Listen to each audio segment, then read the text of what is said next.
एक और प्रश्न है कि कितना नाम जाप किया जाए कि भगवान मिल जाए। देखो हम तो वो लोग हैं जो कुछ मिल जाए तो हमें इंसेंटिव रहता है। देखिए, भगवान ने तो बोला है, सतत कीर्तयन्तो माम ये जना पर्युपासते तेषाम नित्य अभियुक्ता नाम योगक्षेमम वहाम्यहम्। कृष्ण भगवत गीता के 9वें अध्याय में कहा कि सतत कीर्तन करना पड़ेगा। सतत मतलब 24 घंटे। अब 24 घंटे नाम जप में रहना है। सतत कीर्तयन्तो माम ये जना पर्युपासते, जो मेरी उपासना करता है, तेषाम नित्य अभियुक्ता नाम, और मेरे ही सोच में नित्य अभियुक्त रहता है, युक्त रहता है, मेरे विचारों में, उसका मैं योगक्षेमम वहाम्यहम्, उसकी जो जरूरत है उसे मैं पूरा करता हूँ, जो है उसकी रक्षा करता हूँ, जो नहीं है उसे मैं प्रदान करता हूँ। भगवान ने इसी को और कंपनियों ने ले लिया कि भाई हम योगक्षेम वहाम करते हैं आपका, लेकिन सही मायने में भगवान कृष्ण ऐसा करते हैं। लेकिन किसका? जो सतत करे। अब सतत करना तो एक गृहस्थ व्यक्ति के लिए या समाज में किसी भी गृहस्थी नहीं, ब्रह्मचारी को भी नहाना है, धोना है, जाना है, खाना है, बहुत कार्य सबको रहते हैं, सन्यासी हो या जो भी स्थिति में हो, तो अब कैसे करें? तो इसलिए आचार्यों ने इस पर बड़ा विचार किया कि अधिक संख्या में नाम जप होना चाहिए। सतत 24 घंटे करो। सोते बोलते हैं चैतन्य महाप्रभु, खाईते शोईते चलीते सतत नाम लई, हर समय नाम लेना है। अब ये तो बड़ा मुश्किल है, कैसे? तो आचार्यों ने विचार किया साइंस की दृष्टि से। मैं साइंस इसलिए बोलता हूँ कि मैं एक साइंस स्टूडेंट भी रहा हूँ और आज का युवा साइंस लॉजिक्स पर बिलीव करता है, इसलिए साइंस को हम शास्त्र के साथ जोड़ते हैं। साइंस कहती है कि एक व्यक्ति दिन में 1 मिनट के अंदर 19 बार सांस लेता है। 19 टाइम आप सर्च करिए, 18 से 19 बार।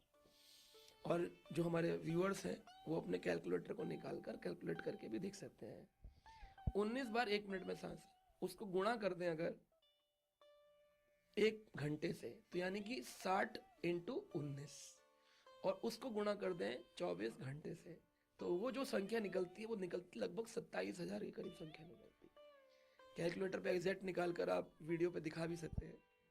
और अगर अब हम नाम जप की संख्या पर आए तो हमारे गौड़ीय वैष्णव सिद्धांतों में 16 भगवान के 16 माला का जप बताया गया। कम से कम, ज्यादा नहीं, कम से कम इतना तो करना ही है।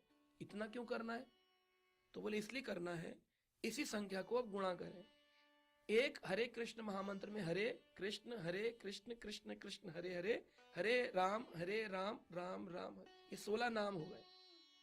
और एक बार में, एक माला में 108 मन के होते हैं, तो 108 को जो 16 से गुणा करें, मल्टीप्लाई, और 16 माला उसको फिर 16 से गुणा करें, तो फिर वही संख्या आती है 27,000।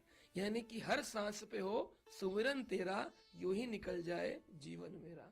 तो सांस सांस का सतत कीर्तन का ये उन्होंने सॉल्यूशन निकाला आचार्यों ने, कि अगर 2-2.5 घंटे 16 माला भी कर ली तो तुमने पूरे दिन की हर सांस की एक भगवान का नाम ले लिया। सतत तो नहीं हो पाएगा, तो ये तुम्हारे लिए सॉल्यूशन। तो कम से कम 16 माला का हरे कृष्ण महामंत्र का जाप करें। अधिक करें तो बहुत अच्छा है, लेकिन कम से कम इतना तो प्रयास करें, तो ठाकुर जी की प्राप्ति हो सकती है। क्योंकि उसमें भी अब कितनी श्रद्धा से किया, कैसे किया, रगड़ के किया कि ध्यान से किया, चलते फिरते किया, लेकिन नाम फल जरूर देगा। गोस्वामी तुलसीदास कहते हैं कि जब किसान बीज फेंकता है ना, तो वो ही नहीं देखता है कि बीज का मुख ऊपर है कि नीचे है ना, तो वो बीज फेंकता है। तो बीज में एक होता है, आपने देखा होगा साइंस में, कि एक जर्मिनेशन पॉइंट होता है जहां से सैपलिंग निकलता है बाहर, लेकिन वो ऐसे करके मिट्टी खोद के ऐसे ऐसे बीज खड़े नहीं करता, वो केवल ऐसे फेंकता है।